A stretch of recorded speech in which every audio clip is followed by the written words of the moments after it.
We must support our rights or lose our character, and with it, perhaps our liberties. In a representative republic, the education of our children must be of the utmost importance. The best form of government is that which is most likely to prevent the greatest sum of evil. It is only when the people become ignorant and corrupt, when they degenerate into a populace, that they are incapable of exercising the sovereignty. Usurpation is then an easy attainment, and a usurper soon found. The people themselves become the willing instruments of their own debasement and ruin. Let us, then, look to the great cause, and endeavor to preserve it in full force.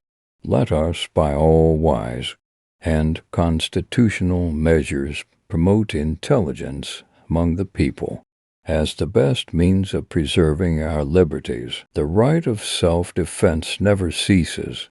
It is among the most sacred and alike necessary to nations and to individuals. It is better to spread trust all round than to hand out money. There is a price tag on human liberty. That price is the willingness to assume the responsibilities of being free men.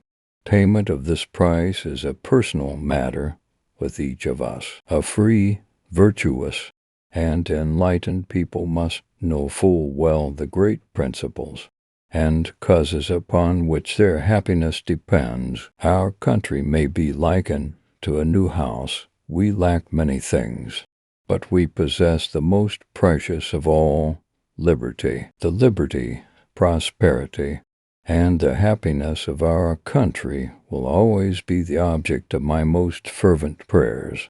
To the Supreme Author of all good, how prone all human institutions have been to decay, how subject the best formed and most wisely organized governments have been to lose their check and totally dissolve, how difficult it has been for mankind in all ages and countries to preserve their dearest rights and best privileges, impelled as it were by an irresistible fate of despotism. National honor is national property of the highest value. If it was wise, manly, and patriotic for us to establish a free government, it is equally wise to attend to the necessary means of its preservation. The emigrants, although of different parties and different religious sects, all flew from persecution in pursuit of liberty. The earth was given to mankind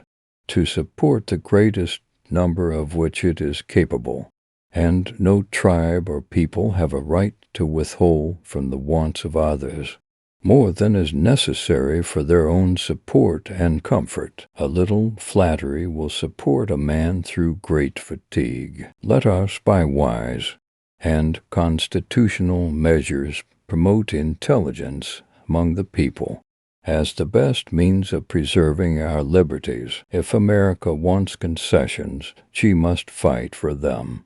We must purchase our power with our blood. It is only when the people become ignorant and corrupt, when they degenerate into a populace, that they are incapable of exercising their sovereignty, while we assert for ourselves a freedom to embrace, to profess, and to observe the religion which we believe to be of divine origin.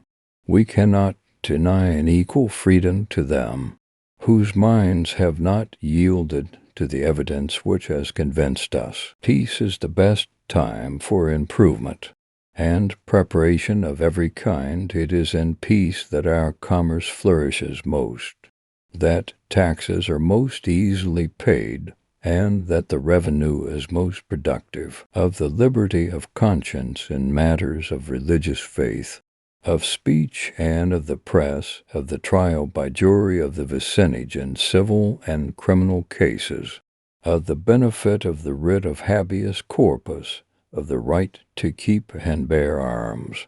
If these rights are well defined and secured against encroachment, It is impossible that government should ever degenerate into tyranny before any man can be considered as a member of civil society.